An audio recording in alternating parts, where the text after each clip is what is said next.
Can I welcome you to this meeting of the Eastern Area Planning Committee? It's one of 3 area-based committees of Dorset Council, and our area of remit covers the previous Purbeck and most of the old East Dorset area. For the benefit of the public, I'm Councillor Tony Coombs, and I'm currently the chairman of this planning committee. If I can introduce our officer support today, we have Anna Lee, Head of Service. To her left is Ursula Fay, the Planning Case Officer, and to her left is Kim Cowell, Principal Planning Officer.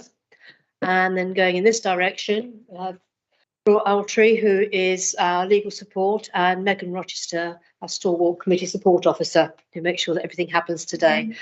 And also in the background, can I thank our IT team who are making this possible as well online. As usual, can I warn people that there are trip hazards around the room with all the wires? Please be careful. And I'm very pleased to welcome members of the public to our meeting to listen to the debate and the decisions being taken, and that they have the opportunity to address us directly in accordance with our procedures, which are published on the website. So can I first ask, are there any apologies of absence from members of the committee? Yes, Chair, so we've received apologies for absence from councillors Mike Barron, John Worth, Bill Try and Julie Robinson. Thank you. Members, are there any declarations of pecuniary or other conflict of interest, bias or predetermination? If anything does become apparent during the meeting, please let me know as soon as you're aware. Agenda item 3 are the minutes of the previous meeting held on the 22nd of February. They have been circulated to members in advance and are published on the website. Are you happy that I sign them as a true record of that meeting? Great. Thank you very much. Moving on to public participation, can I remind members of the public that this is a meeting held in public and not a public meeting? The first 3 members of the public, including any community or amenity group who have registered to speak for and against the applications, including the applicant or their representative, giving a maximum of 6, will be invited to address us. If the applicant or their representative registers to speak, then only the first 2 members of the public who wish to speak in support of the application may address the committee. MPs need to register in the same way and would count as one of the 6 speakers.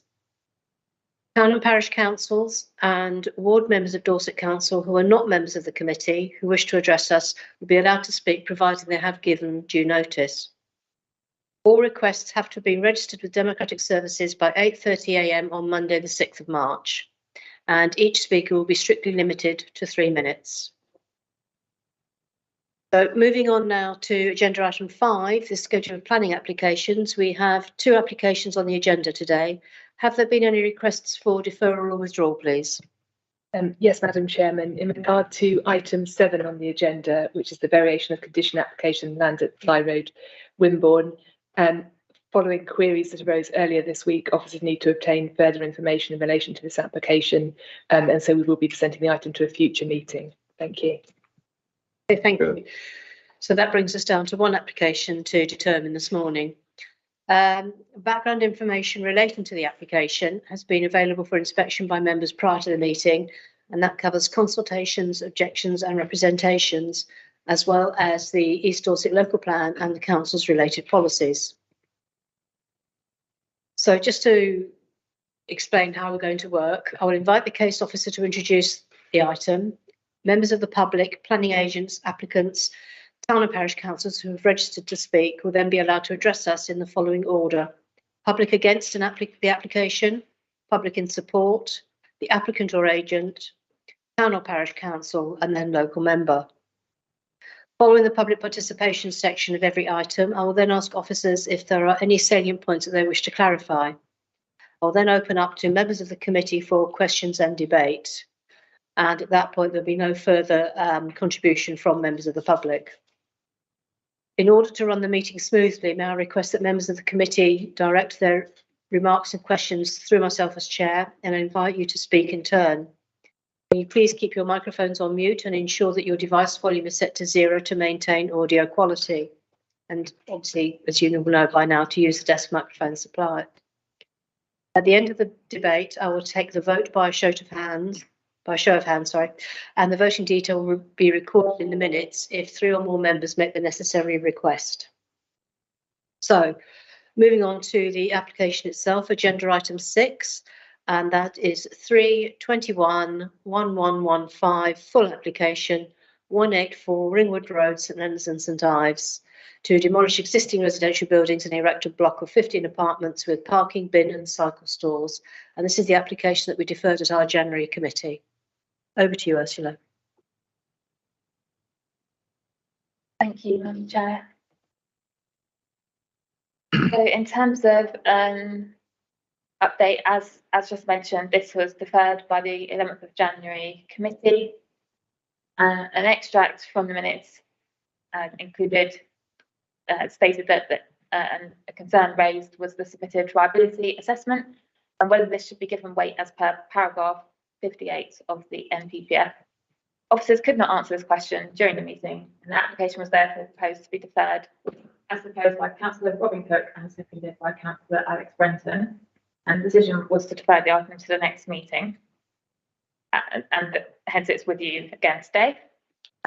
So for clarity, officers can confirm it was an oversight that assessment of paragraph 58 of the NPPF and associated guidance in the NPPG was not included in the previous report, as is implicit in my addendum report. However, just to be completely clear on that, and a detailed assessment has now been carried out, which has resulted in officers updating the recommendation. Also, to make members aware that a letter may have been received by you from the applicant regarding this item. Applicant has requested that the application be deferred from the 8th of March meeting to allow them time to prepare a full response to the issues identified in the officer report. However, given that officers had already provided an opportunity to submit information following the previous committee, officers do not consider that a further delay to consideration of the application would be justified at this time. I'm now going to run through some details which you may remember from the last committee meeting. I'll go through those again. I'll then talk about the viability and also give an update on the refuse.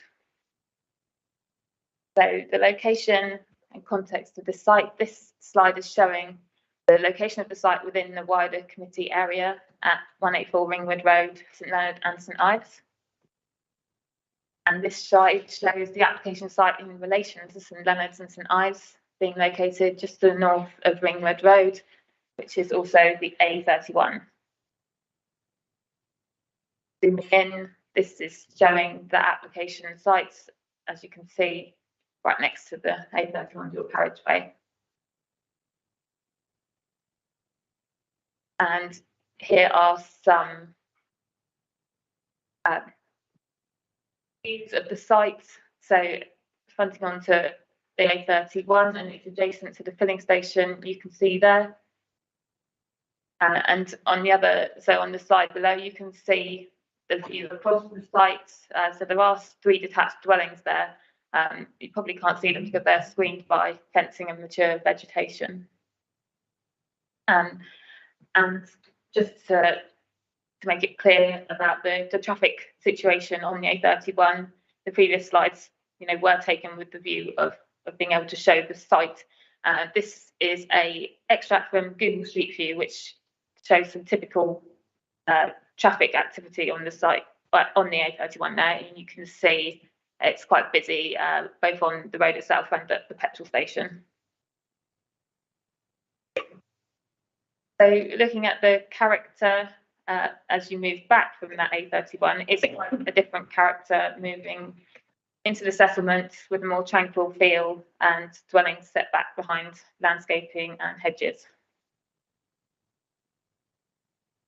Looking in more detail at the application site, the site is currently an existing chalet bungalow.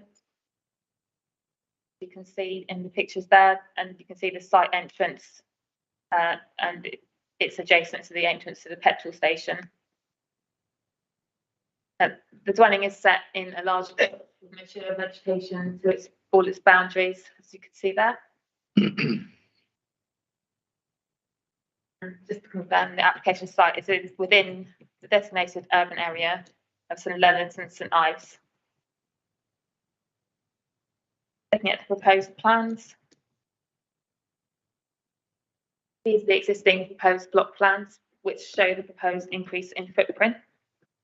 And the access being directly from the A31 means that Highways England are the relevant statutory consultee, and they have no objection to this proposal.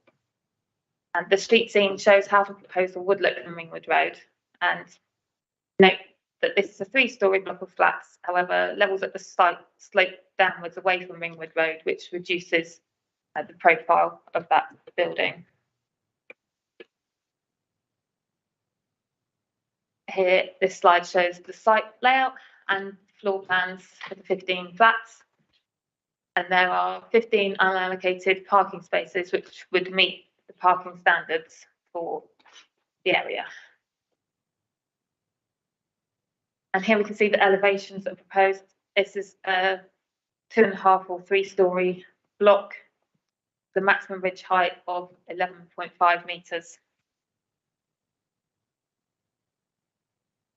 Here we have a section through the site which shows the decrease in levels from the A31 as you travel towards the rear boundary of the site. And this is showing the tree constraints plan. So those trees which are proposed to be retained are in thicker green lines. Trees proposed removal are in dashed green lines. And the red lines show the root protection areas. So most trees along the frontage with Ringwood Road are proposed to be retained, and they're proposed to be removed along the site frontage, particularly for the access and adjacent to the filling station, and some on the eastern boundary adjoining Garden Lane. The majority of trees that are proposed to be removed are immature of low quality. There's one category B tree proposed for removal at the access. The rear of the site, the northern boundary group of be removed, with the 2 larger trees in the corner being retained, and the tree officer has no objection to these proposals.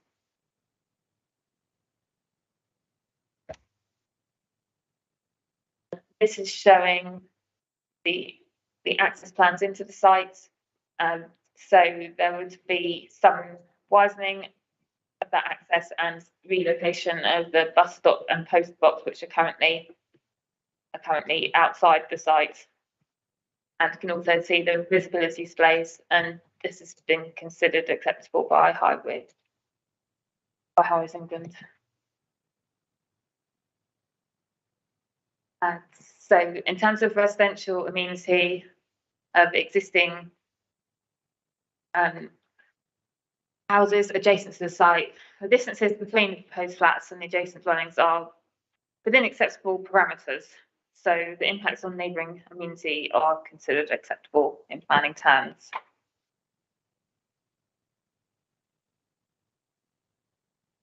And I'll just touch briefly on amenity for the flats as well on this slide. So in terms of the amenity for the flats themselves, you can see there's very small areas of amenity to the rear of the flats, but most amenity is to the front, which is obviously adjacent to the A31. While the situation isn't ideal, officers don't consider it sufficient to warrant a reason for refusal. And now I'll also just mention the update to the refuse collection, which is on this slide.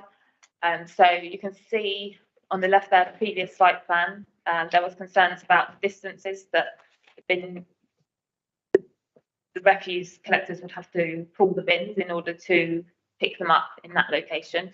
And the applicant has submitted an amended site plan, which has brought the bins closer to the entrance, and Dorset Waste no longer objects to these proposals as long as the turning space remains clear. And these amended tracking plans have been submitted to show that safe vehicular movements can be accommodated within the amended layout. I'm now going to look at viability, and it is going to include quite a lot of extracts from various planning documents. So anyone wants to look at them again in more detail, please write down the numbers on the slides and I'll go back later. So this is paragraph 58 of the NPPF, which was highlighted by the committee on the 11th of January. And it says, where up-to-date policies have set out the contributions expected from development, planning applications that comply with them should be assumed to be viable. It is up to the applicant to demonstrate whether particular circumstances justify the need for a viability assessment at the application stage. Weight to be given to a viability assessment is a matter for the decision maker, having regard to all the circumstances in the case, including whether the plan and the viability evidence underpinning it is up to date, and any changes in site circumstances since the plan was brought into force. All viability assessments, including any undertaken at the plan making stage, should reflect the recommended approach in national planning guidance, including standardised inputs, and should be made publicly available. And there is some additional guidance on this in the NPPG as to the kinds of circumstances which could demonstrate the need for a viability assessment at application stage. Particularly that such circumstances could include, for example, where development is proposed on unallocated sites of a wholly different type to those used in the viability assessment that informs the plan, where further information on infrastructure or site costs is required, where particular types of development are proposed which may significantly vary from standard models of development for sale, for example, build to rent or housing for older people, or where a recession or similar significant economic changes have occurred since the plan was brought into force. So following the 11th of January committee, officers wrote to the applicant asking for further information as to what particular circumstances justified the need for a viability assessment on this site at the application stage, as required by paragraph 58 of the NPPF and paragraph 7 of the NPPG viability section, which are the two sections I just read out.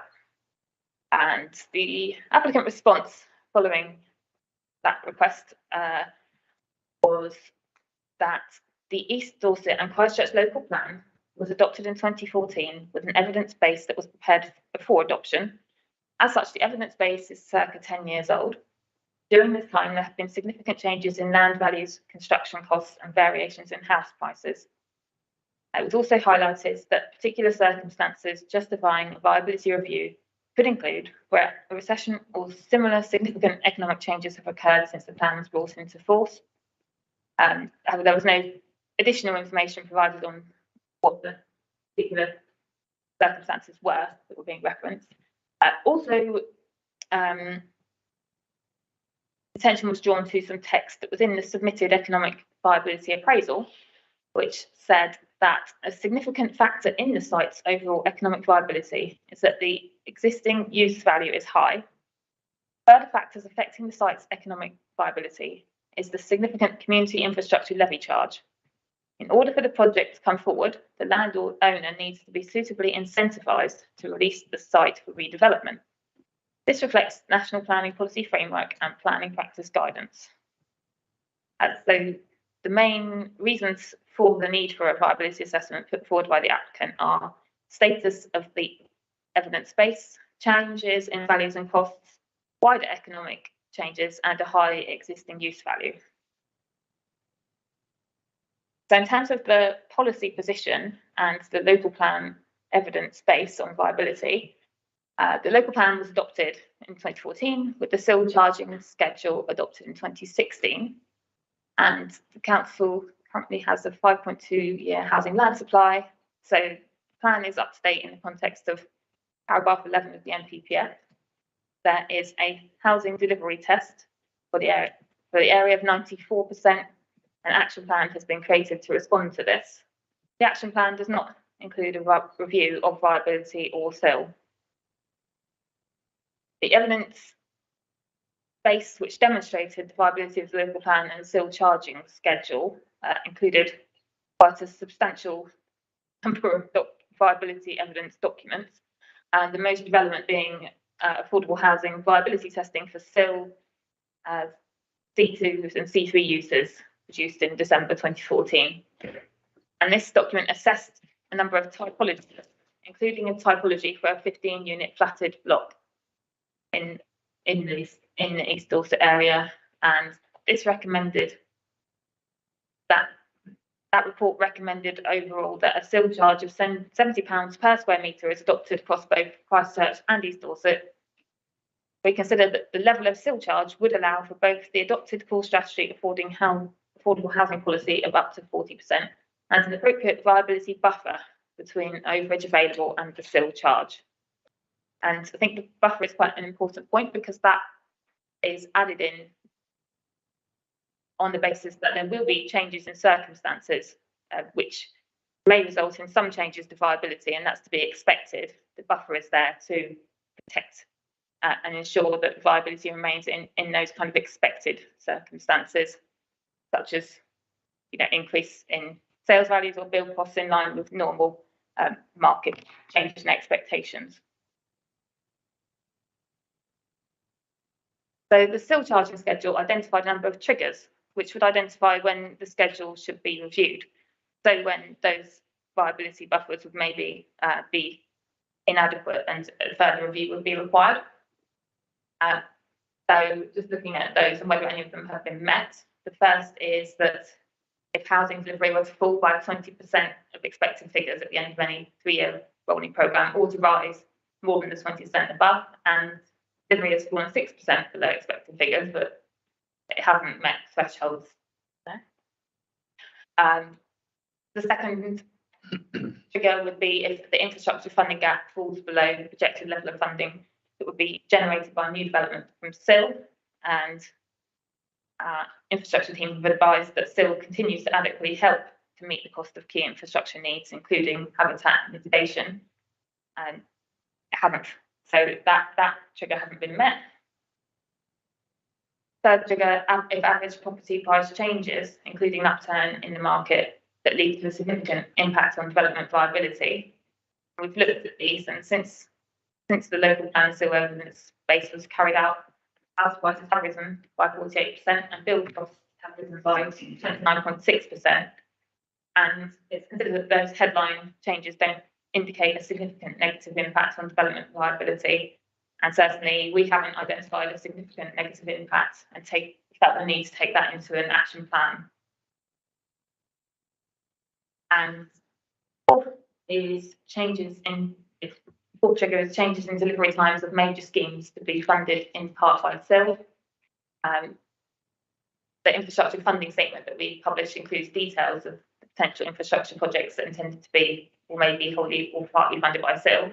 It should be noted that a significant part of SIL funding goes to mitigate impacts on the Dorset Heathlands, which is a relatively consistent requirement which increases in line with development. And so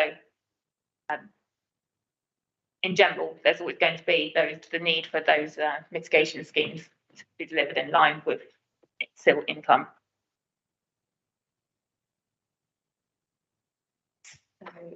In terms of existing use values, I'd just like to highlight as part of the NPPG members. So this is about how land value should be defined for the purpose of a viability assessment. So in this case, there have been a few different suggestions about the existing use value. The economic viability assessment submitted by the applicant was suggesting circa 586,000. District valuer thought the existing use value was more like 510,000. The existing use value is higher than a greenfield site, but it's not high in the context of the flatted block typology, which was assessed as part of the local plan evidence base. So in terms of how land should be valued should be identified, the NPPG says that to define land value for any viability assessment, a benchmark land value should be established on the basis of the existing use value of the land, plus a premium for the landowner. The premium for the landowner should reflect the minimum return at which it is considered a reasonable landowner would be willing to sell their land. The premium should provide a reasonable incentive in comparison with other options available for the landowner to sell land for development, while allowing a sufficient contribution to fully comply with policy requirements. Landowners and site purchasers should consider policy requirements when agreeing land transactions. And this approach is often called existing use value plus. But I think the main points that I'd just like to come out of this is that members should be aware that the land in question here is an existing dwelling. And clearly a landowner or householder, as the case may be, is not going to sell it for less than they could achieve on the open market. And the other point is houses are sold on the open market on a daily basis for the open market value. However, premiums are likely to be necessary to incentivise a reluctant landowner.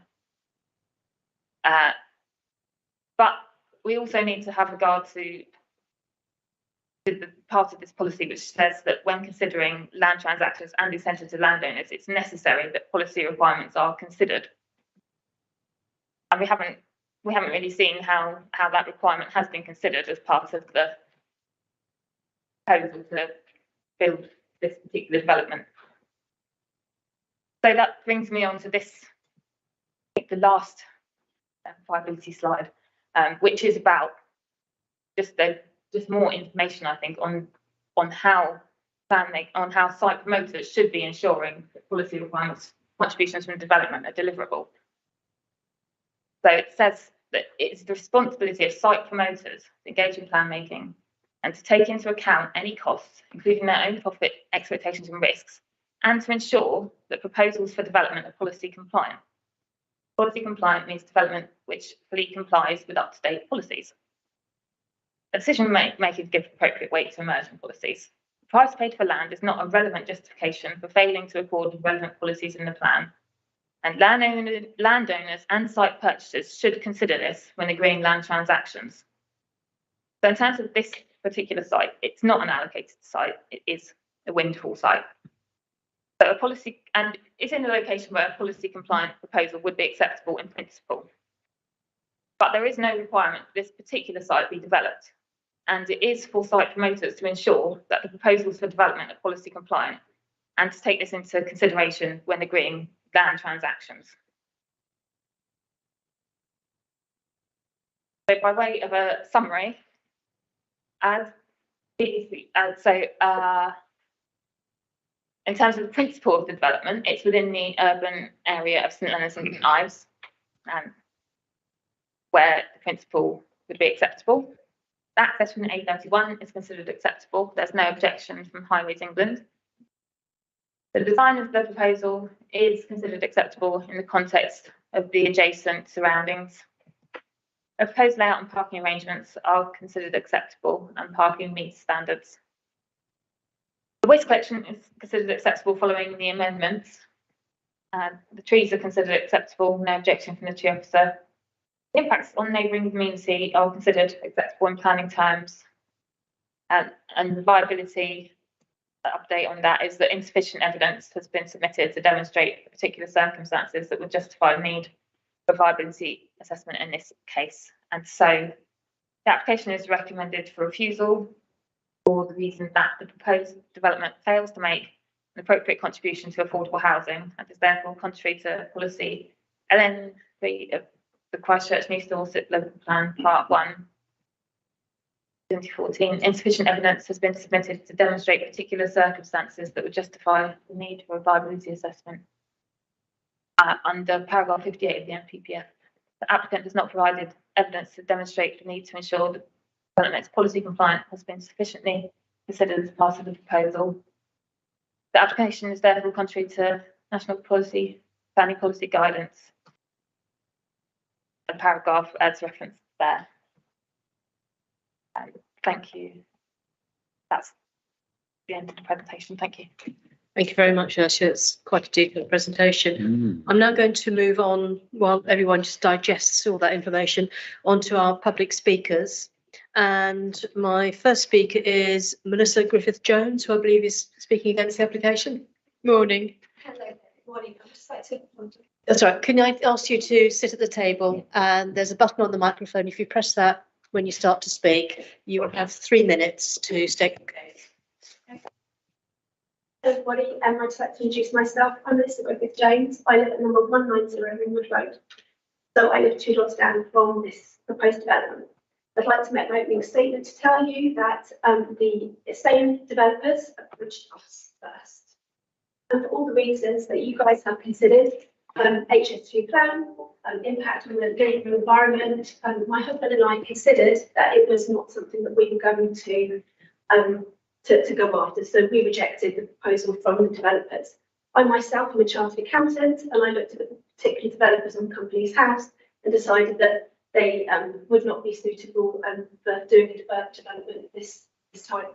That was also further confirmed by the fact that you cannot get a mortgage on a property next to a petrol station. It's a fact. So these properties would, if they actually got built, there would be a real struggle to shift them on the open market. Secondly, you should also be aware that if this proposal did actually go through, that myself at number 186 Ringwood Road, who was my next door neighbour, and my neighbours behind me here, between us, we own really 2 acres of land next to that property. And if it goes through, we will have no choice than to sell and do exactly the same thing. About 3 weeks ago, another developer with this all in the mix actually approached me, came round to my house and had blueprints of 22 flats that he would like to purchase my property for a lot more than 184 to put 22 flats on. And for me, money is not my motivation. That is our home. These properties are 100 years old. 184 is in exactly the same design as mine. My house was built first, next door second, and 184 just after. The properties match, and whilst I would not be here objecting, had the householder wanted to demolish his property and put a couple of nice houses on there, flats do not belong there. There's also errors in the architect's plans that are using you as the council and using your no knowledge of the area. But the architect's plans also say that there are 3 stories high buildings surrounding. There are no 3 stories high buildings surrounding between this property and way away from that particular location. Secondly, as part of the proposal, as an accountant, the numbers are the first thing that I look at. The actual developers had actually put in the initial project summary. I think those were just talking there, actually did show a project loss when they put in their target profit of 500,000, which equates to £10,000 per flat. So the actual, that was a year ago. So everyone knows what's happened. So prices have dropped, and also the cost of everything has gone up so much more. So for me, it's not economically viable. And also those 3-story flats, I know they've tried to now cover the windows. I can 100% confirm that they will be able to see into my garden with my 10-year-old son. And finally, I know I've only got 3 minutes and I can talk for hours on this subject. And you're already over, so can I ask you to sum up? Of course, absolutely. So access. The highways agencies say there is no issue. I have lived there for 8 years. That is the most dangerous exit.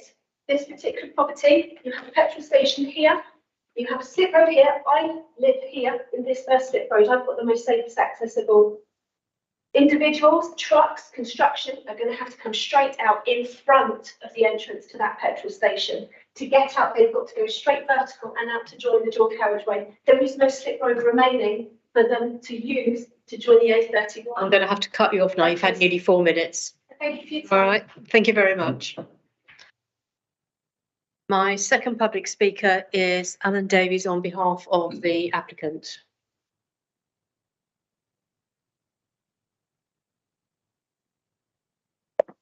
Good morning. And again, you have 3 minutes.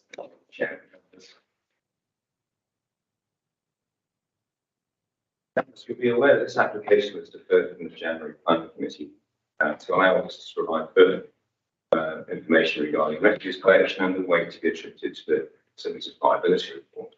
The applicant provided further information on both points to the case officer on 20th of January. The matter relating to refuse collection has now been resolved, as your officer report says.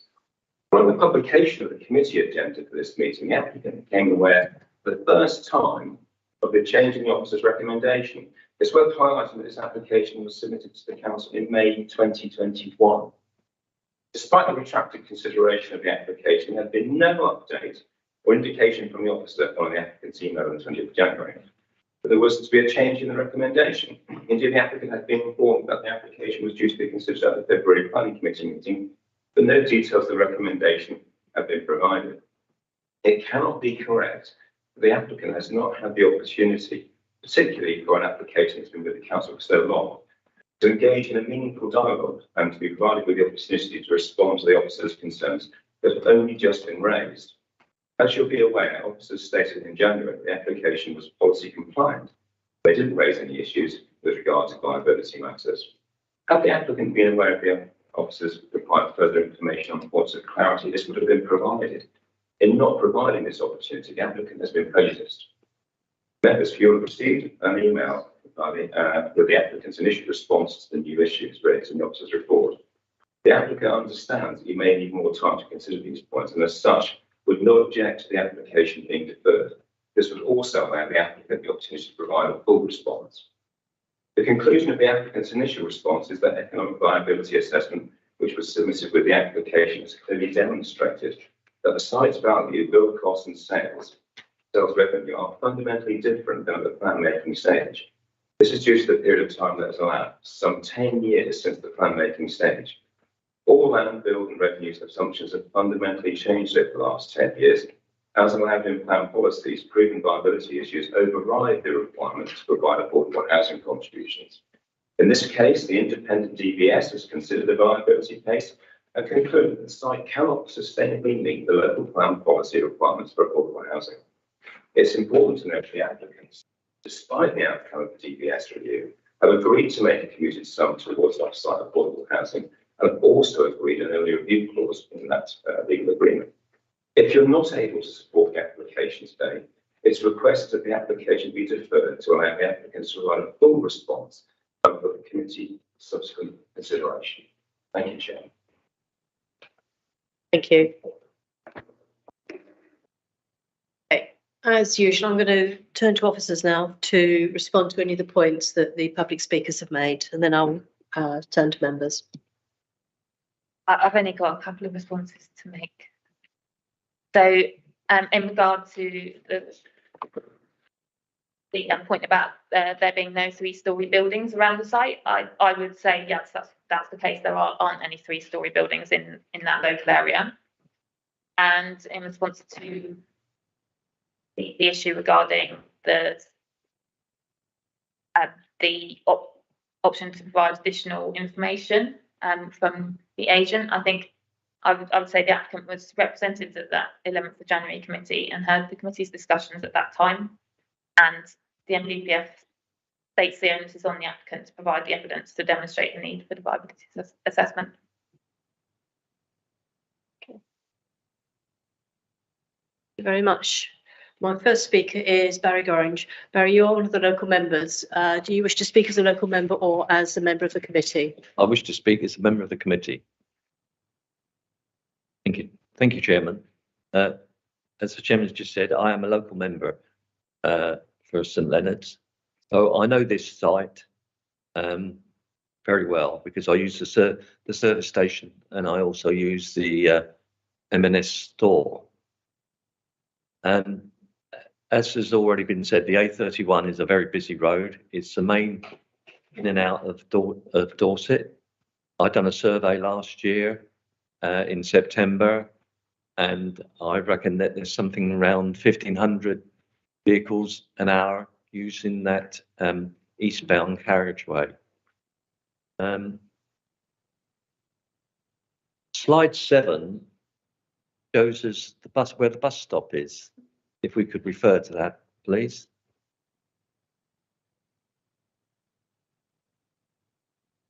That's it, where the pointer is. Can you confirm exactly where the bus stop's going to be moved to?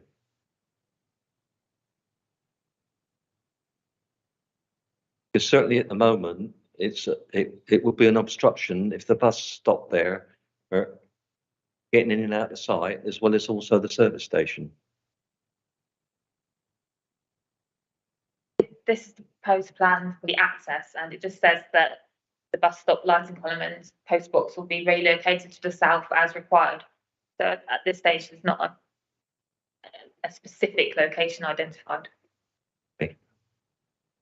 So if this is given approval today, I think it's something that we need to get some more information on as to exactly where they're going to be located, because you can imagine if a bus is sitting in the lay-by there and people are trying to get in and out the site, both the site of the flats and also the service station, that could be very difficult. The next thing is the actual building of the flats is, in my opinion, very bulky. The properties around it are of a low level, so we're going to have, it's one reason I think that it should be refused purely on bulk, and the fact that you would also have overlooking as well. You've obviously been talking about the economic viability assessment. You basically said a lot of jargon, but basically, if the economic viability assessment doesn't support the local plan, then that's another reason for refusal in my book. Thank you, Chairman. Thank you. My next speaker is Mike Dyer. Chairman, I agree almost entirely with what the local member has just said. I think it's a great pity that the recommended reason for refusal, it hinges just on viability and developer contributions, because as the local member and the resident who spoke said, the access is highly dangerous in my opinion, because it's on a slip road. It's on the approach to a garage. There's a bus stop there. There could be buses on the slip road conflicting with the access to the proposed flats. And I would like to know, during the course of the debate, the Highways Authority has raised no objection. So that's not quite the same as saying that it's okay. As I said, it seems to me a great pity that the main issues for local people, which are the dangerous access and the suitability of the site for flats, don't appear on reasons for refusal. And I think the reason for refusal is entirely too narrow. But I know that if it goes to appeal, and we could be on a sticky wicket, so I'd like officer opinion, not necessarily right now, but in due course after other members have spoken. Thank you. Okay, do you want to respond now, or would you like me to take the next speaker and then you can come back and sort of take it all together? I'll maybe respond on this one now. Yeah, you're very welcome. So you get a response now to some of those points. If I could maybe just respond on the access point now. Obviously there is no objection from relevant authority, and my opinion is that it would be unlikely to be held up as a reason for refusal unless there was a demonstrated harmful impact on the network, because the tests are, it's quite a high level that needs to be demonstrated for highway safety matters. And if there's no objection from the relevant statutory body, then it's very unlikely that a reason for refusal would be upheld at appeal. Do we actually have the wording of the Highways England consultee response, just so that we can clarify whether it's just no objection or whether they actually qualified that with any more information? Just getting that up.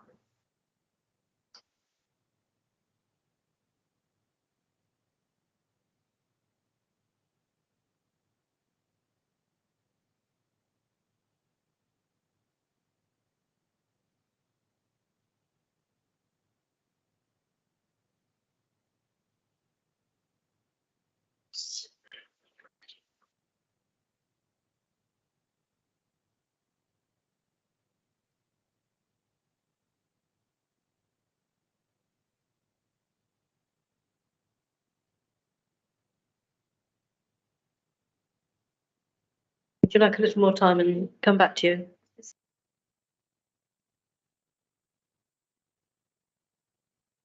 There is a summary in the earlier report, but maybe we can see if we can get up the actual response itself to check if there's anything further. But I'll move on to the next speaker and then we'll come back to that point. So, David, do you want to speak? Thank you, Chair. Yeah, I would tend to agree with Councillor Dyer and Gorringe that the access doesn't seem that safe to me, but I'm not a Highways England expert. I am concerned about the viability.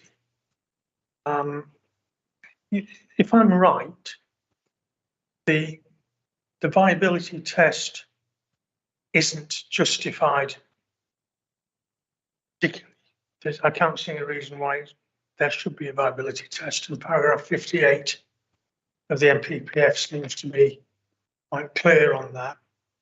And I'm a little confused as to when people are talking about changes since the plan was made and changes since the application was put in. Since the plan was made, I think we heard that house prices have risen by nearly 40%, nearly 50%, 48%, and building costs have risen by under 30. So that means that would suggest that building is more profitable now than it was when the plan was made. But when a developer comes along and says we want to buy the land for this much and we'll spend that much on housing, they know what they have to provide. And in this area, they know that they've got to provide affordable housing if they meet the threshold. And they know that if they're in the right area, they might have to provide a SANG or other mitigation for heathland. And this is surely a commercial decision for the developer. So they've got to look at all this stuff together and say, is this worth doing? Are we going to make oodles of money out of it? Or are we going to go broke? And if they're not going to make sufficient money out of it to meet their required margins, then why do they bring a plan forward and then try to evade the duties that the local plan would normally put on them? And I think that's quite cynical on their part. And I think the legislation, NPPF, and the planning policy guidelines seem fairly clear that they don't have the weight to claim that they don't have to meet their affordable housing requirement. I think that's I don't understand why they would think that they should not meet their obligations when they knew about it at the time they created the plan to do the work. It's actually a couple of years since they must have started working on it. But that's my main comment. Thank you. So coming back to officers, first of all, the comment from Highways England, and then any points you want to pick up from what David Took has said.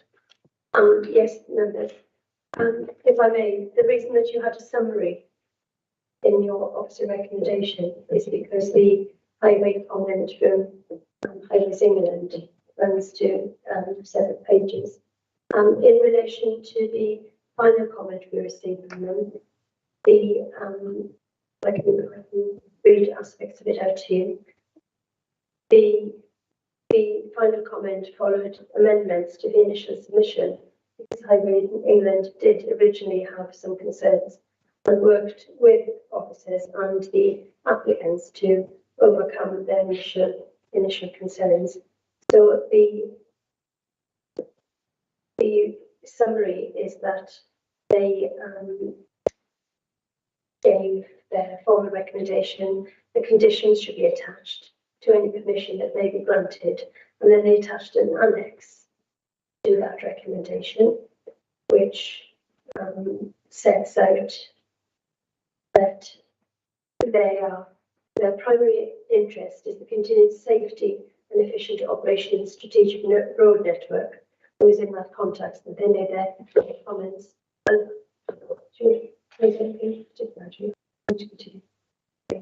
they considered traffic impact and access And they say National Highways have been in constructive dialogue with the applicant's transport consultants, and we consider that a satisfactory preliminary design has now been provided, which complies with DMRB standards and is accompanied by the required walking, cycling, etc.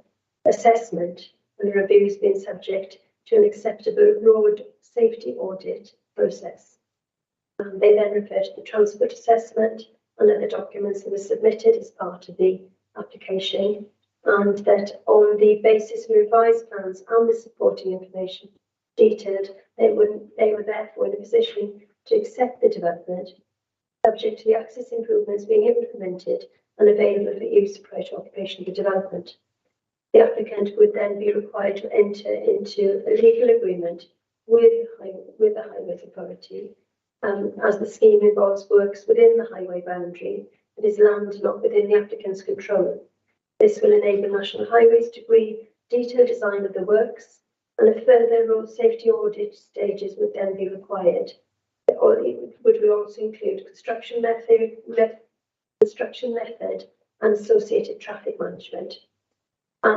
It then goes on to consider landscape boundary treatments, construction management, noise, drainage, and in summary, National Highways consider that sufficient information has now been provided, and they have no objection to the proposed development in principle, subject to planning conditions, and the applicant entering into suitable legal agreement with them in relation to the agreed A31 access improvements.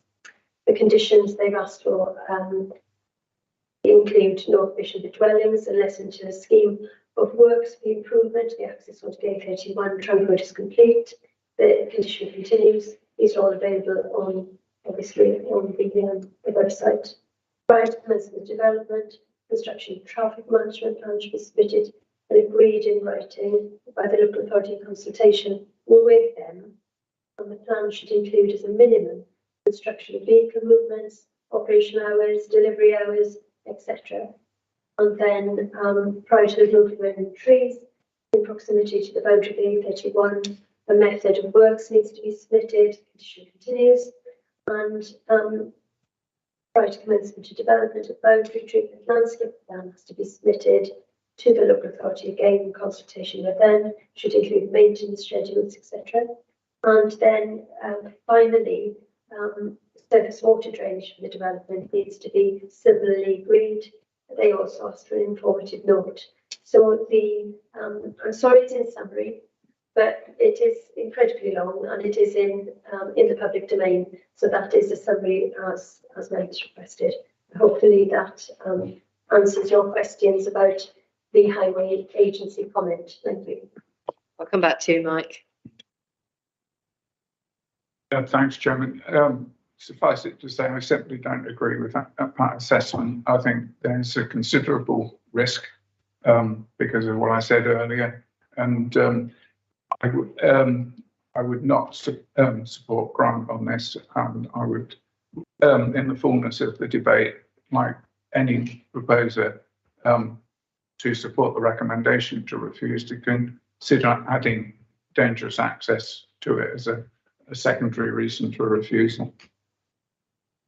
I was about to ask you if you would like to make a proposal because we've not had one yet, but before I do that, I think we need just to get some advice from officers about the inclusion of that as a reason for refusal, given the response from Highways England.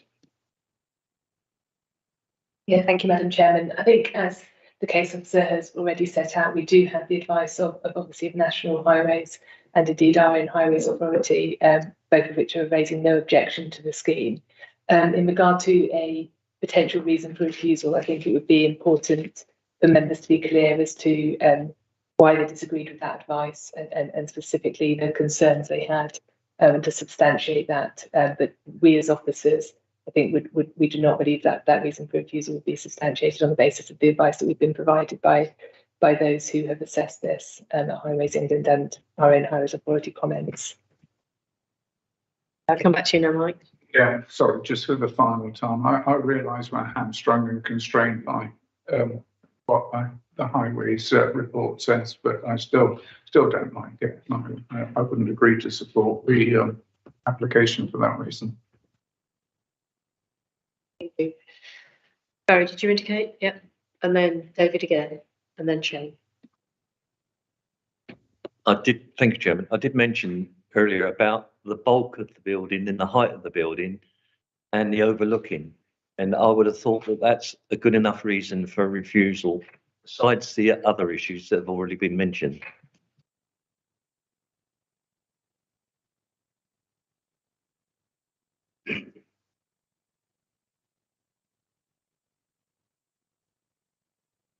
With regards to the bulk height and overlooking, it's a finely balanced decision. My professional opinion is that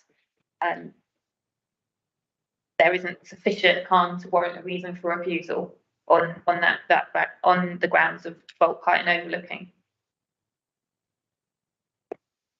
So you have said it's finely balanced. Was there anything else you wanted to add, Barry? Okay, I'm going to move on now to David Took. Thank you, Chair. If there are a number of grounds for refusal that added together make a solid, strong case for refusal, or is it better to have one ground for refusal that is sort of overwhelming? There are cumulative effects here. There's the access, there's the bulk and height. There's a number of things that are very poor about this application, which suggests that refusal is the best option. But when you say that Highways England, for example, have made no objection, does that then rule it out as a means for objection? And moving on from that, is there any way we can challenge Highways England? So Highways England write in and say, we're the experts, we say that. Can Dorset Council not go back and say, actually, we think you're talking out? Good.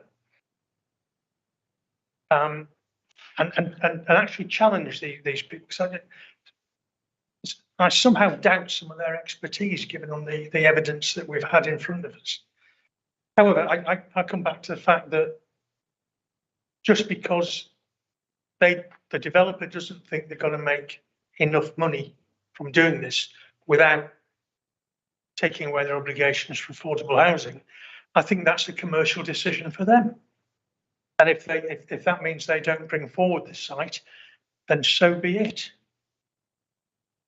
That's their decision. It's not in the original plan. It's not allocated. It's a windfall site.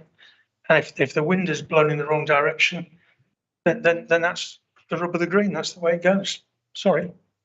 As a general consideration, it is down to members to decide what grounds, either for grant or refusal, conditions or whatever, they feel are appropriate on an application. But regarding your comments about challenging National Highways, given the new name that I keep forgetting, I will go back to Anna on that point, because it is quite important. I think moments, if I may, for you, Chair, I think there's a clear distinction between evidencing height and bulk and your views about whether or not something's appropriate in locality and something which is being considered on highway safety grounds. The highways, I think you heard from Steve Savage, the highways engineer at the last meeting, who tried to answer as many technical questions you put to him as possible. And he felt that he'd answered us fully last time. He didn't feel that he needed to come along again today. Part of me wishes that he was here to answer some of your questions, but that's on the record, and you heard from him last time. The difference when you've got a road safety issue that you're debating, that we would have to look, if you were looking to refuse that, you do need to have evidence to counter the considered opinion of the appropriate highway authority, who have looked at all the data, they've considered and they've got an awful lot of data on the road network. It's their job. That's what they do. They've considered this. They initially had concerns, as you've expressed today, but they've resolved those in discussion with the applicants to overcome those concerns. And it is a matter of highway safety that we're talking about here.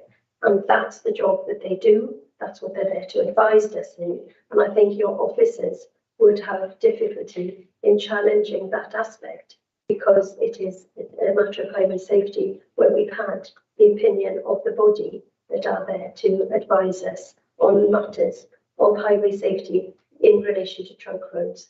The conditions they've set forward, in your officer's opinion, simply were some of the concerns that you have expressed. So in terms of construction management, in terms of maintenance, they needed a legal agreement with the Highways Authority concerned in order to safeguard those issues. And those things are put in place to manage and ensure that the access onto the road is to their satisfaction. They are the agency that are responsible for the highway network, and they have advised us at length as to why they consider the scheme to be acceptable. I would, as an officer, consider it difficult to challenge that advice based on the information they've provided us and the data that they based that view on. Thank you. I think part of the difficulty is that this is an existing access, not a new access being created. But I understand members' feelings on this issue, and I'm just going to ask Laura to come in, because if members do decide to go ahead and use that as a reason for refusal, what, if any, are the implications of having that? Thank you.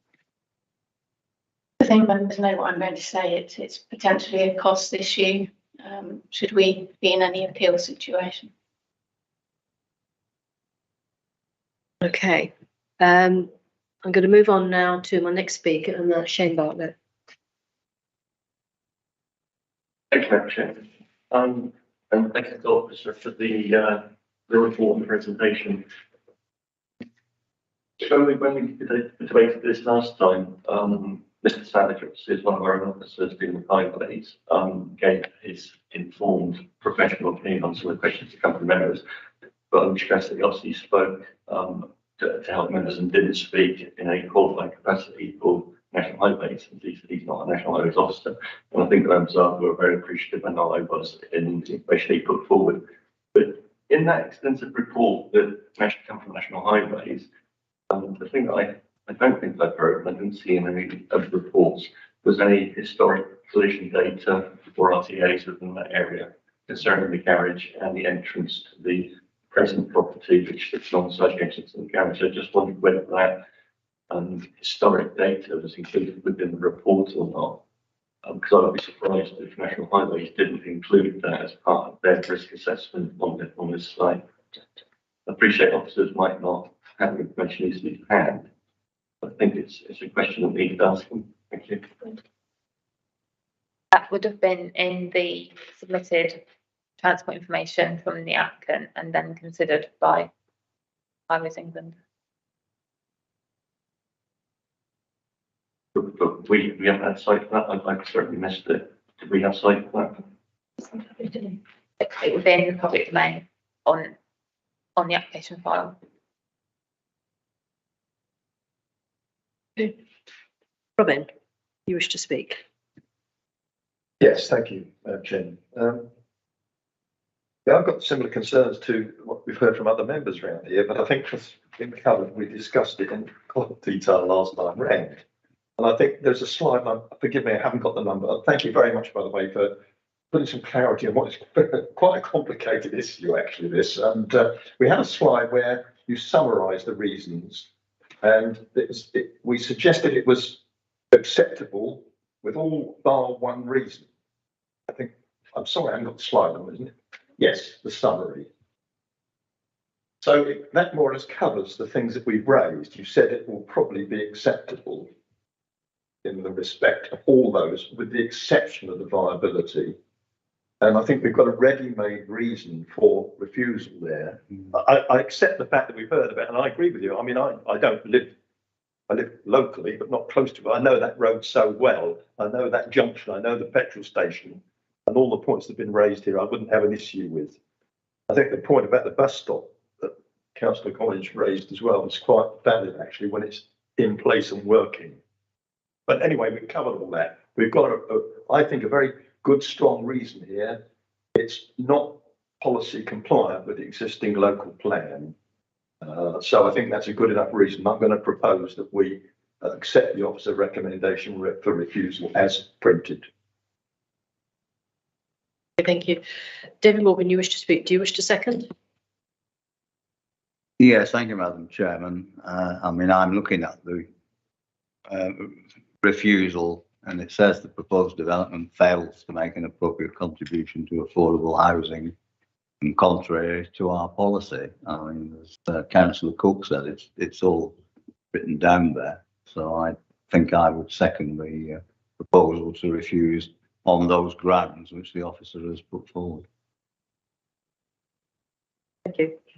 Barry, you back again Please. last time. David, can you turn your microphone off, please? Oh, yes, sorry. I'd still like to add the to refuse for excessive height and bulk, as well as what's been proposed by Councillor Cook. I think that's quite important on this side. So are you proposing that as an amendment? But I certainly like to add it to the proposal that Councillor Cook is put forward. So If he's agreeable, of course. He might not be agreeable. I'll ask proposer and seconder, are you agreeable to that as a extra condition? Well, yes, I'll accept it, but I think, you know, it's covered in those first 6 bullet points there, 7 bullet points, that we've already more or less implied that the proposed layout parking arrangements is acceptable. But yes, I'm happy for that to go in, providing we keep the main reason for refusal as paramount. So you want this as a secondary. David, are you happy to accept that? I agree entirely with Councillor Cook. So first, And last. Can I just ask officers to confirm that if we put in several grounds for refusal, it can stand or fall independently? So just because we put in 3 grounds for approval, for refusal, if 2 of those grounds are then rejected as appeal, the 3rd one can still stand and be a valid ground for objection. So they're not dependent on each other. So what I want to ensure is that A, there are several grounds, I think, for refusal. Some of those the officers think might be acceptable. Some of those I think members of this committee disagree with. But if those extra grounds, height and bulk and road safety, fall because of either an opinion on the height and bulk, which is what it comes down to, or because of the Highways Agency, whoever they're called now, experts say that this isn't a valid objection, the viability one can still stand. So we're not creating a deck of cards. We've got 3 separate grounds. By introducing additional grounds for refusal, I think that's good that we do that, because that covers ourselves. Because there are multiple grounds. The more grounds for refusal, surely the stronger the case for refusal, even if some of them are perhaps judgment matters. I was going to respond to that for you. Yeah, thank you, Madam Chairman. I think the approach any planning inspector would take to this application is exactly as the approach the committee needs to take, which is to consider whether the proposal complies with the local plan policies, or are there other material considerations that indicate it should be determined other than with local plan policies. I think the question of the number of reasons for refusal, it's not the number of reasons per se that strengthen or otherwise the case, it's the merits of those particular reasons for refusal. And so if members wish to add a reason for refusal has been suggested in relation to scale and bulk, then we need to be clear as to how that doesn't comply with local plan policy and the harm that would result. I think the answer to the question is any reason for refusal has to be justified based on evidence and clearly referencing relevant policies. Yeah. Sorry, Chairman, on that point, I thought I heard the officer say that it was there were reservations about the height and bulk. It was a marginal decision, some words to that effect. So there must be reasons why it might be unacceptable if you thought it was marginal. Yes, in terms of the reasoning, I felt that because of the location of this particular plot adjacent to the petrol station, that had an impact on the character, and so I felt that on this particular plot, it wasn't sufficient in terms of the scale and bulk to warrant a refusal, but it was a finely balanced decision. Recommendation. You want to come back, Mike? Finally balanced with the reason were the words that I couldn't remember, but then your reasons for justifying that additional reason for refusal. I think the role of members is you've been given the same information. It's a judgment call whether you believe you've come down with the same view as the planning officer, or whether you come down on a different view. And if you do come down on a different view, you need to say which policy is not compliant with, which I think would be HE2, which is about quality design and so on. So if you think that is your reason for adding that as a condition, then that should be enough to give the officers what they need to show that you've given due consideration, you've weighed up the pros and cons, but you have come down on a slightly different place than the case officer did on that matter, because it is finely balanced and that's quite within your rights. So really it's over to you, members. Robin as proposer. Yeah, well, if we put the relevant policy in, if we're including this as we've in principle agreed to add this in, if we put it's not compliant, we do not consider on balance it's compliant with that policy HE2, I think is the one you said. Then we make the point about the viability and the policies reference that. If I were an inspector, that's how I would take it, and I would look at it seriously and look at that policy. Is it right? Look at the next policy. Is it right? And make a decision. So you might throw out the one, he or she might throw out the one about the bulk size, but accept the viability issue. So yes, if we're clear on the policy reference, then I think I'm perfectly happy with that. Alex, you haven't spoken yet. Yes, better brain habit, haven't I? Yes, I fully agree that it is a balance. You can say, as the officer judged, that because there's a commercial property next door, it changes the attitude of that side of the road. But then we have heard several times that this area is mostly lower build, individual, some bungalows, chalet bungalows. So you can say it is out of character for the area. And if that is HE3, whatever it was, that's the policy I would link it to.